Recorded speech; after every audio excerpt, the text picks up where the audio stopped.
कई बार सेल के टाइम पे ये होता है कि हमारे जो ऑर्डर्स होते हैं वो पेंडिंग हैंडओवर में नहीं दिखते हैं, जैसा कि मेरे साथ हुआ है। ये आपको स्क्रीनशॉट पे दिख रहा होगा। देखिए पेंडिंग हैंडओवर में दिखा रहा है वो 126 से 130, 136 से 131 इस तरीके से ऑर्डर्स दिखा रहा है, लेकिन वो ऑर्डर्स नीचे नहीं आ रहे हैं। जिससे नीचे नहीं आ रहे हैं तो मैं लेबल क्रिएट नहीं कर पा रहा हूँ। जो जनरेट लेबल का ऑप्शन आता है वो ऑप्शन नहीं आ रहा है, यानी कि ऑर्डर ही नहीं दिख रहे हैं मुझे, बस वो दिखा रहा है कि 131 इतने ऑर्डर्स हैं, लेकिन वो मैं प्रोसेस नहीं कर पा रहा हूँ। तो ऐसे में हम क्या करें? देखिए एक सॉल्यूशन तो वो है कि आप सीधे जाइए फ्लिपकार्ट के सेलर सपोर्ट पे कांटेक्ट करिए उनसे और बोलिए कि ये एरर आ रही है, ताकि आपको रीअटेम्प्ट ना लगे। अगर रीअटेम्प्ट लगेगा तो आपकी लिस्टिंग ब्लॉक हो सकती है और कई बार पैनल भी ब्लॉक हो जाता है अगर कंटिन्यूसली यही प्रॉब्लम आती है। होता ये टेक्निकल एरर है, सेलर नहीं चाहता कि उसका रीअटेम्प्ट लगे, ना फ्लिपकार्ट चाहता है कि सेलर को कोई प्रॉब्लम आए। तो ये जनरल टेक्निकल प्रॉब्लम हो जाती है कि एकदम से बर्डन हो जाता है इन मार्केट प्लेस पे, जैसे फ्लिपकार्ट अमेज़ॉन सेल के टाइम पे ये एरर आती रहती है। तो इसमें एक तो हो गया कि आप केस क्रिएट कर दे। पहला सॉल्यूशन तो ये है कि आप सेफ रहेंगे, आपको रीअटेम्प्ट नहीं लगेगा। लेकिन आप अगर से केस क्रिएट नहीं करना चाहते हैं तो दूसरा सॉल्यूशन इसका मैं आपको बताता हूँ। देखिए आप सेलर ऐप आपके पास होगी फ़ोन में, फ्लिपकार्ट की सेलर ऐप से आप क्रिएट लेबल कर सकते हैं। तो एक एक करके आपको करेंगे, टाइम यहाँ पे बहुत ज़्यादा लग सकता है, आपको 2-3 घंटे आपके वेस्ट हो सकते हैं, नंबर डिपेंडिंग के नंबर ऑफ़ ऑर्डर्स कितने हैं आपके।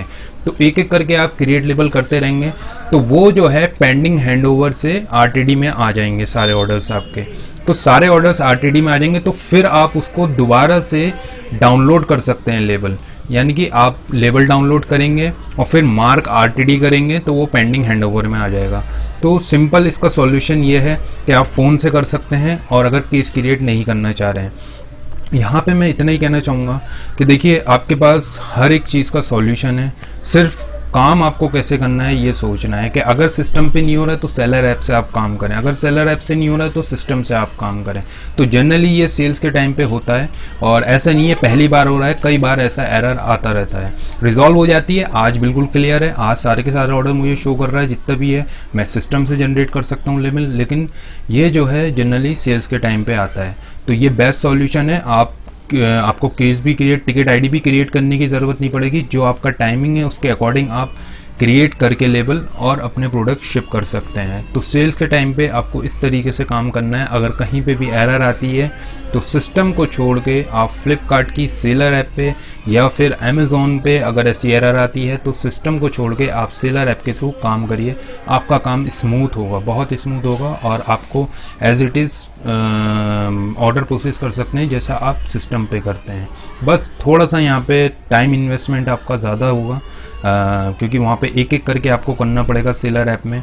वहाँ पे एक साथ ऐसा ऑप्शन नहीं आता कि आप सारे के सारे सेलेक्ट करके और एक साथ जनरेट लेबल कर लें। तो ये सेलर ऐप पे आप करेंगे, वो आपके सारे के सारे पेंडिंग हैंडओवर से आप डाउनलोड करके दोबारा से उसको प्रोसेस कर सकते हैं। इसका बेस्ट सॉल्यूशन ये है।